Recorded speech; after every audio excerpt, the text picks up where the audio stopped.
नमस्कार दोस्तों, जय श्री राम। मैं आज जो सावन का महीना है, इसमें जो ये कांवड़ यात्रा हो रही है उसके बारे में कुछ बोलना चाहता हूँ।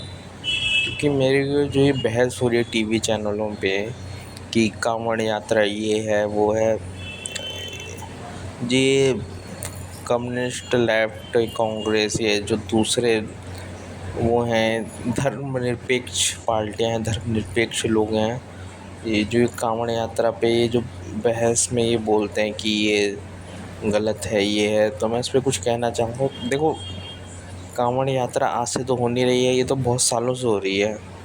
और ये भारत की एक बहुत ही प्रमुख धार्मिक परंपरा है जो हर साल सावन में होती है। जब मैं छोटा था तब भी ये लोग बहुत ही बड़ी जनसंख्या में लोग आते थे और कांवड़ ले आ जाते थे। तो और ये कोई पार्टी विशेष के व्यक्ति नहीं होते, ये सारे सारे समाज के लोग होते हैं। और इसमें जो ये सारे श्रद्धालु होते हैं वो अपनी स्वेच्छा से भाग लेते हैं। तो इसमें कोई ज़ोर ज़बरदस्ती तो होता नहीं है कि सब अपनी स्वेच्छा से भाग लेते हैं। तो और मेरा मानना है कि ना, जो ये भारत है, ये जो धर्मनिरपेक्ष, पंथ निरपेक्ष कहना चाहिए, धर्मनिरपेक्ष नहीं, पंथ निरपेक्ष है। चाहे वो किसी को भी आस्था मानने ना मानने या उससे दूरी रखने का समान अधिकार देती है। तो ये तो सबका अपना स्वैच्छिक अधिकार होता है कि वो कोई धर्म परंपरा माने या ना माने। लेकिन समस्या तब पैदा होती है जब धार्मिक आस्था को राजनीतिक पहचान और ये सामाजिक दबाव या सार्वजनिक शक्ति प्रदर्शन का माध्यम बनाना दिया जाए। ठीक है। वामपंथी और प्रगतिशील राजनीति अक्सर धर्मनिरपेक्षता, वैज्ञानिक सोच और सामाजिक न्याय की बात करते हैं। यह उचित है कि वे किसी भी धार्मिक आयोजन में हिंसा, भेदभाव, जबरन, चंदा, सड़क अवरोध या प्रशासनिक पक्षपात पर सवाल उठाएं। लेकिन यही कसौटी जो ये दूसरे धर्म है, जैसे मुस्लिम है, क्रिश्चियन है, उनके आयोजनों पर भी समान रूप से लागू होनी चाहिए। ये जो चुनिंदा आलोचना है, ये सिर्फ हिंदू धर्म के लिए नहीं होनी चाहिए। और अगर ये सोचता कि अगर हम हिंदू धर्म की किसी भी परंपरा या उसको करेंगे तो वो धर्मनिरपेक्षता हो जाएगी, तो ये धर्मनिरपेक्षता नहीं बल्कि राजनीतिक सुविधा हो जाती है। कांवड़ यात्रा में भाग लेना या न लेना व्यक्तिगत निर्णय होना चाहिए।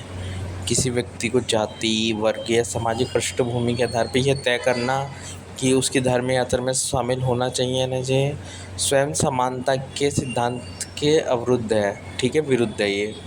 ठीक है। सामाजिक न्याय का अर्थ लोगों को आस्था पर नियंत्रण नहीं बल्कि यह सुनिश्चित करना है कि कोई भी व्यक्ति डर, भेदभाव या दबाव के बिना अपना निर्णय ले सकते। सच्ची धर्मनिरपेक्षता का अर्थ क्या है कि राज्य सभी आस्थाओं से समान दूरी रखे, कानून सबके लिए समान हो, नागरिकों को स्वतंत्रता का सम्मान हो। तो जो ये कांवड़ यात्रा पे जो ये चर्चा हो रही है, ये भी इसी आधार पर होनी चाहिए, ना कि अपना वैमनस्य लगाने के लिए कि ये कांवड़ यात्रा है, ये हिंदू है तो इसलिए हम इसका विरोध करेंगे। अगर आप विरोध करना है तो आप सारे समाज के, सारे धर्म के उसको विरोध करिए ना। आप एक ले लेते हैं हिंदू धर्म की कोई सी भी आस्था को, कोई सी भी देवता को, किसी भी पुस्तक को लेकर उसे उसे उसे अपने पर्सनल अपने व्यक्तिगत अवधारणा के आधार पर उसका विरोध शुरू कर देते हैं। तो ऐसा नहीं होना चाहिए। अगर आप कर रहे हो तो विरोध सबका करो। कि मुहर्रम निकल रहा उसका भी विरोध करो, उससे भी वही आलोचनात्मक रूप से उसका विरोध करो कि आप ये सब ढकोसला अंधविश्वास है। आप इसको कहे क्योंकि क्या कहते हैं, ये कांवड़ यात्रा में वही लोग जाते हैं जो बेरोज़गार होते हैं। तो क्या नमाज जो पढ़ने जाते हैं वो भी क्या बेरोज़गार नहीं होते? उनको भी ऐसे ही बोलो आप। सिर्फ एक ही धर्म को निशाना लगाना, एक ही संप्रदाय को निशाना लगाना, ये कोई धर्मनिरपेक्षता नहीं होती है। धर्मनिरपेक्षता का अर्थ होता है कि सबको एक समान देखना। मैं ये कहता हूँ कि हर चीज़ का आलोचना होनी चाहिए।